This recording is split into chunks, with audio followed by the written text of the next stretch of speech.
Derivatives trading involves substantial risk of loss and is not suitable for all investors. Past performance is not necessarily indicative of future results. The information shared here is for educational purposes only and is not a recommendation to trade. Good morning. Good morning. Thanks for joining me today. It is Tuesday, the 11th of November, 2025 at 7:46 a.m. Chicago time.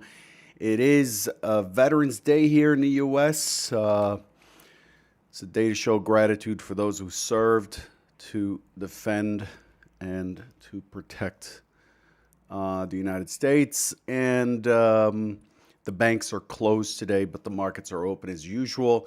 So expect that to have an effect on volumes and activity overall, okay?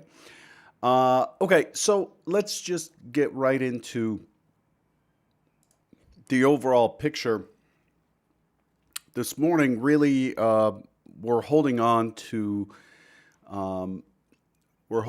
what is basically a mixed market. We are off a little bit on the U.S. indices, especially the NASDAQ. The NASDAQ's responding to the CoreWeave news. CoreWeave is an AI related business, and they came out with guidance and stuff and some comments about demand not being satisfied. That has impacted the market a little bit. So we see that in the NASDAQ.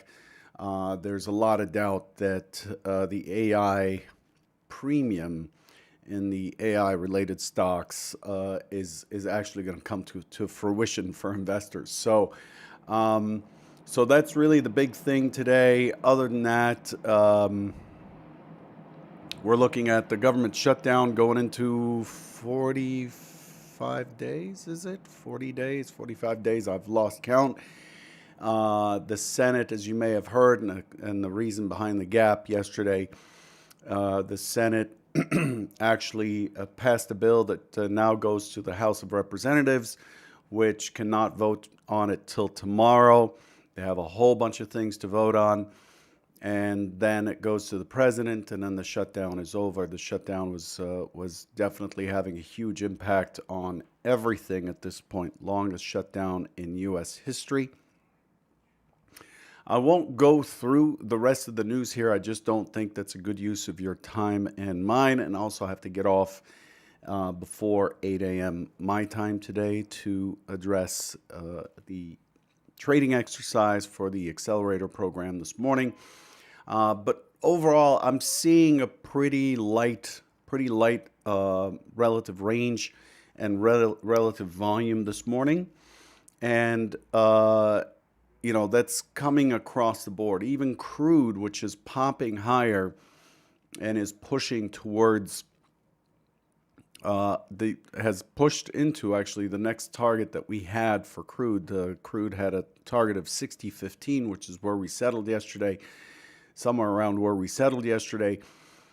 And then I was looking for it to push higher into the MCV for the RTH, which was around 60. What did I write in the convergent chat? I wrote 60.62, and it's currently trading, as you see in front of you, at 60.69. So it's crude has got a decent base. We'll look at that for a minute.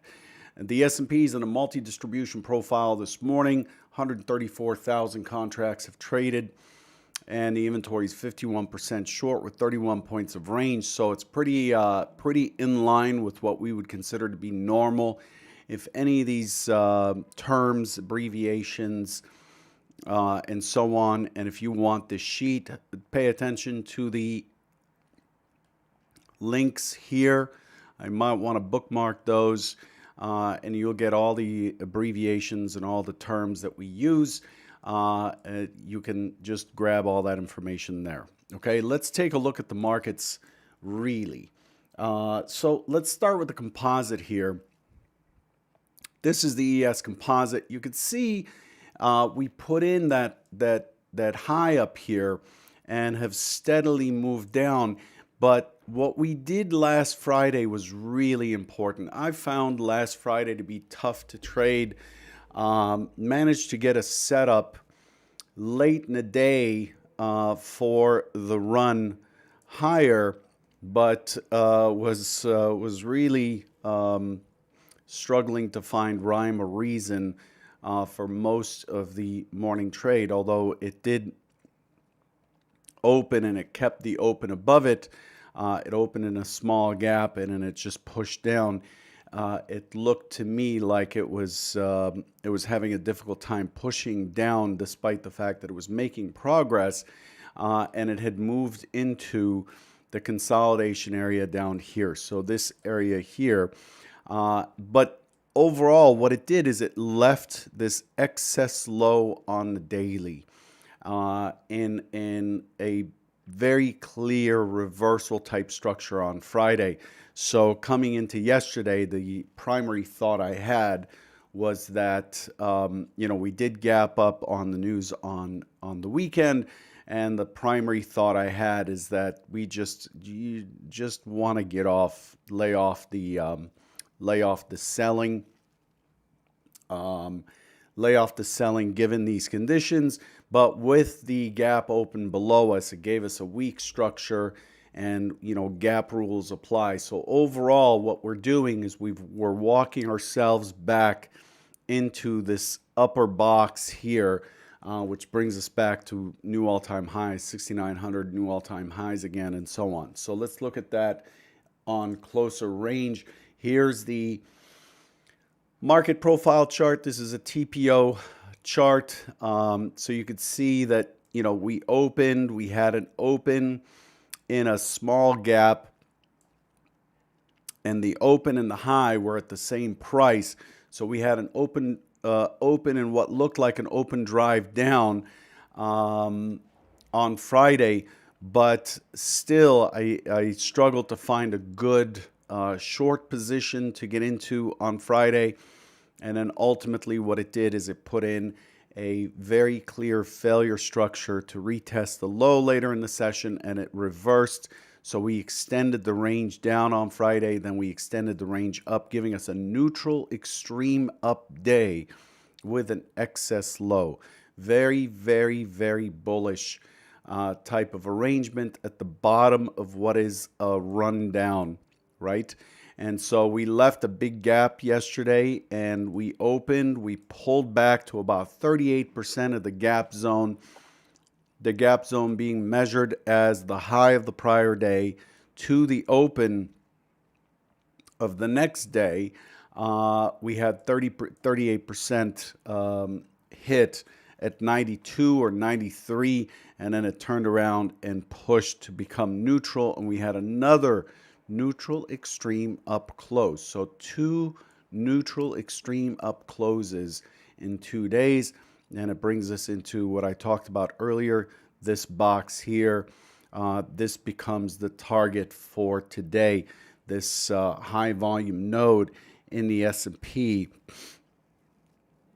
the 6885, becomes a key test target. So this is the next area we know we have acceptance in terms of volume, and it's likely to be the area we're paying attention to this morning. Now, this morning, since the news that we got on AI has caused the market to be somewhat nervous. So when we look at this on an